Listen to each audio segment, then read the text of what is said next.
Olá, boa tarde. Agora 10 para 6 e a gente começa o Gazeta News de hoje falando sobre a confusão que aconteceu no Senado durante a votação da reforma trabalhista. A cadeira do presidente Eunício Oliveira, do PMDB, foi tomada por senadoras. Irritado, o PMDBista desligou os microfones, apagou as luzes e deixou o plenário dizendo que nem na ditadura se fazia isso. Veja como foi. Por volta das 11 da manhã, senadoras da oposição sentaram nos lugares destinados à mesa diretora no plenário e abriram a sessão. Pela lei, qualquer parlamentar pode fazer isso se houver quórum.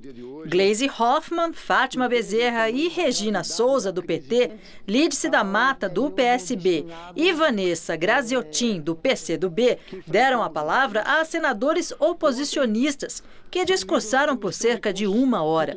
Ao meio-dia, quando o presidente do Senado chegou, elas impediram que ele tomasse seu lugar. Eunício Oliveira, do PMDB, pediu para cortar o som dos microfones e, diante da resistência das senadoras, suspendeu a sessão. Neste momento, o painel marcava a presença de 49 dos 81 senadores. Depois, as luzes do plenário se apagaram, mas Eunício disse que não foi ele quem mandou.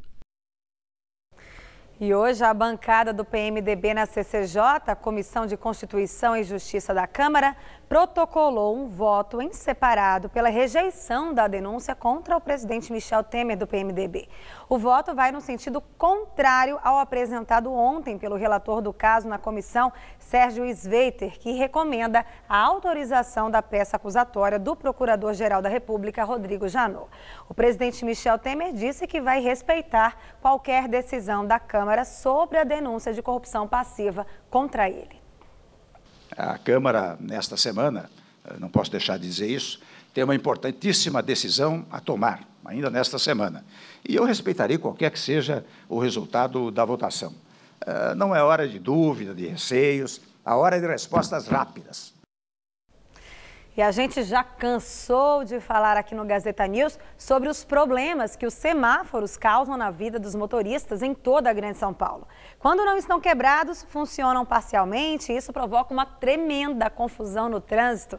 Agora parece que o problema pode ser resolvido. Ainda esta semana, a Prefeitura de São Paulo deve anunciar a empresa que fará a manutenção dos equipamentos. Foram mais de 6 meses de funcionamento precário dos semáforos aqui em São Paulo. Tudo por causa da suspensão de reparos e uso de cones para atenuar os efeitos do apagão da rede. Agora, a empresa vencedora da licitação milionária para a manutenção dos semáforos terá de cuidar de quase 6.400 equipamentos. Mas nem toda a deficiência que tem hoje o trânsito de São Paulo deve ser resolvida. É que os serviços que a CET, a Companhia de Engenharia de Tráfego, decidiu contratar não incluem ações preventivas, modernização de semáforos ou ajustes para a plena operação dos aparelhos inteligentes que operam conforme a demanda de carros. Por enquanto, segundo a própria CET, a cidade tem pelo menos 200 semáforos quebrados. O novo contrato de 72 milhões de reais vale por 1 ano e exige a agilidade das empresas. Elas têm até 2 horas para consertar o semáforo que apresentar problema, ficar apagado, em conflito de luzes ou amarelo piscante. Quem não cumprir esse prazo está sujeito a multas de até 20% do valor do serviço. E olha só que absurda essa história. A Polícia Federal identificou fraudes de 14 milhões de reais no programa de benefícios de assistência social a idosos e pessoas com deficiência. Segundo a polícia, o escritório de advocacia investigado pelas fraudes seria beneficiado por uma liminar judicial que concedia fornecimento ilimitado de requerimentos ao INSS. Os investigados vão responder por crime de estelionato e formação de quadrilha e podem pegar até 5 anos de prisão. Uma pessoa foi presa em flagrante por porte ilegal de arma. E a terça-feira foi de sol e tempo firme em todo o estado de São Paulo. Aqui na capital esquentou em relação aos últimos dias. A máxima chegou aos 25 graus. Vamos ver como fica o tempo amanhã?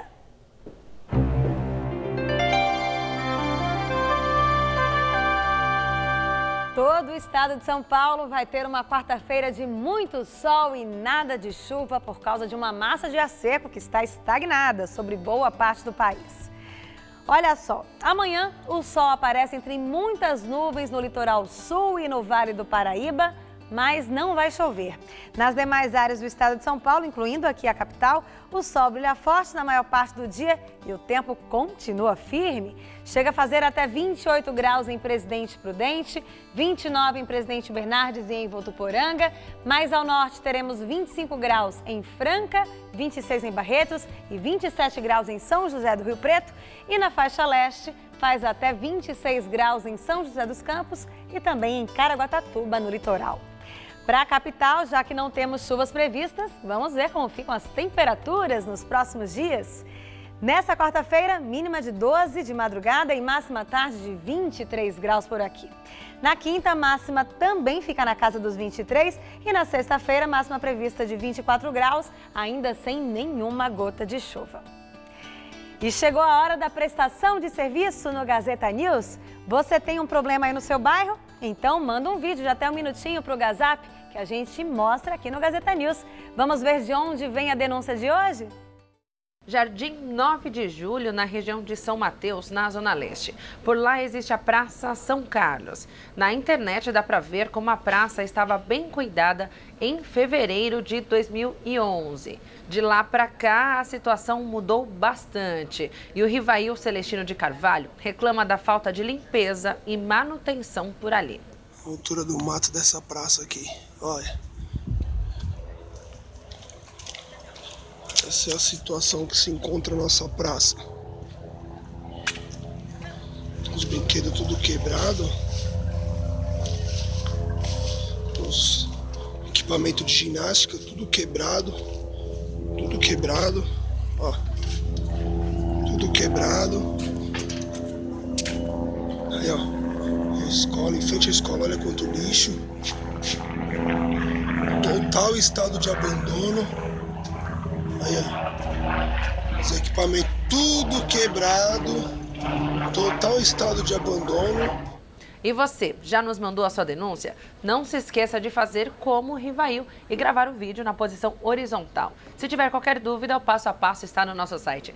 Mas o número você já conhece, é 11 aqui de São Paulo, 991616121. Então, participe! Olha, de acordo com a Prefeitura Regional de São Mateus, o corte do mato no local citado está na programação de atividades que devem ser realizadas em até 20 dias. Já sobre os equipamentos de ginástica, a equipe de manutenção da Regional vai realizar uma vistoria amanhã para verificar as condições e definir as providências a serem tomadas. A Regional também disse que vai instalar novas lixeiras nos próximos dias, nós vamos cobrar. E para quem está de férias, uma dica de passeio é o Museu de Anatomia da USP, que está aberto para o público e foi totalmente reformado. As 200 peças do Museu de Anatomia estão divididas pelos diferentes sistemas do corpo humano. Ali o sistema respiratório e aqui o circulatório. E o visitante também tem acesso a esses tablets com informações sobre cada peça. Aqui, por exemplo, ramos das artérias do nosso cérebro. Um conhecimento que encanta. Muito perfeitas, muito verdadeiras as peças. Assim, eu fiquei maravilhada, de verdade. Do livro de anatomia para a peça original é completamente diferente. Também há um espaço dedicado ao fundador da Escola de Anatomia de São Paulo, o médico e professor italiano Alfonso Bovero. Muito procurado por escolas, o museu tem uma sala com modelos de plástico para as aulas que acontecem após o passeio agendado. O coordenador do museu, que é professor de anatomia da USP, explica que ainda hoje os estudantes da área da saúde aprendem no corpo humano de verdade.